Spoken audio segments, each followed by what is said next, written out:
Hey guys! So, this is week 6 of online learning, and you've been doing really great so far. This week's comprehension skill is inference.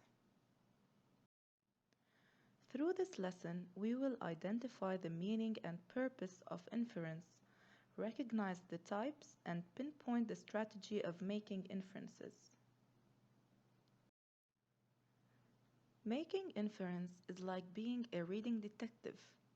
What does that mean? It is something you conclude from the text using clues and detective skills to draw conclusions. In other words, it's relating your background knowledge, what you already know, with information or clues from the text to read between the lines and come up with conclusions.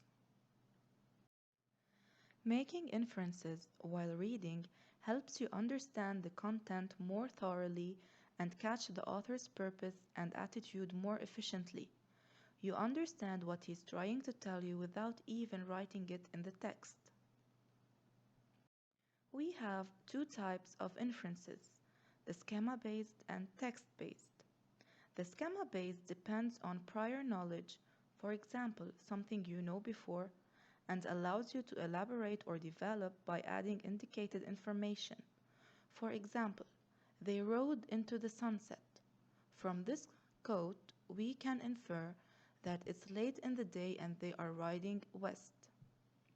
On the other hand, text-based inference requires putting two or more pieces of information from the text together, as joining many clues to infer or conclude. For example, by reading, peanuts have more food energy than sugar and a pound of peanut butter has more protein than 32 eggs, but more fat than ice cream. The reader can infer peanuts are nutritious but fattening.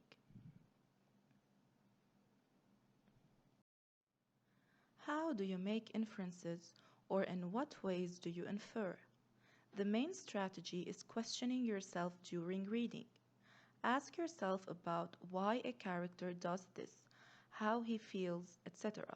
So you must ask questions.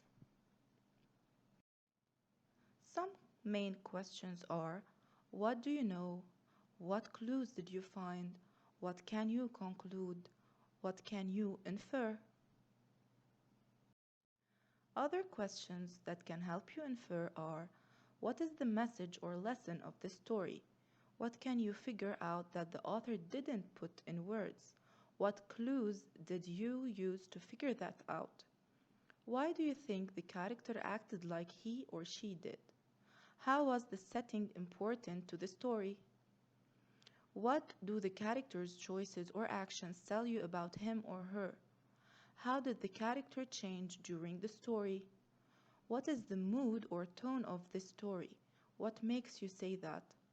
What character traits did the character have? What clues in the story make you believe that?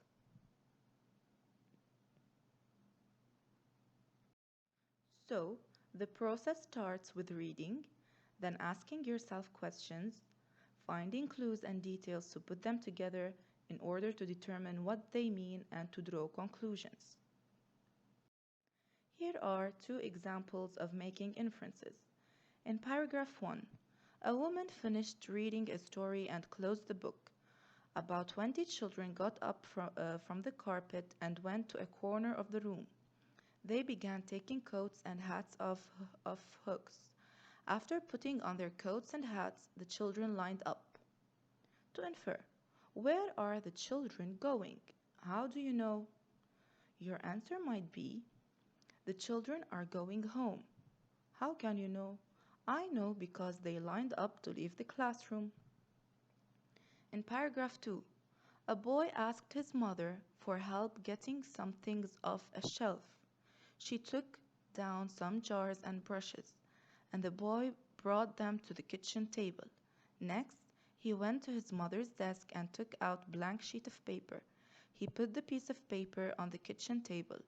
Finally, the boy filled a cup of water and sat down at the table with all of these things. To infer, what is the boy going to do? How do you know? Your answer might be, the boy is about to paint. How can you tell this? I can tell from the brushes, paper, and cup of water. To wrap it up, when you want to infer, you make observations. Get clues from the text, such as words or pictures, and join them with what you already know as your knowledge and experience to conclude what the author is trying to say, even if he or she didn't mention it directly in the text.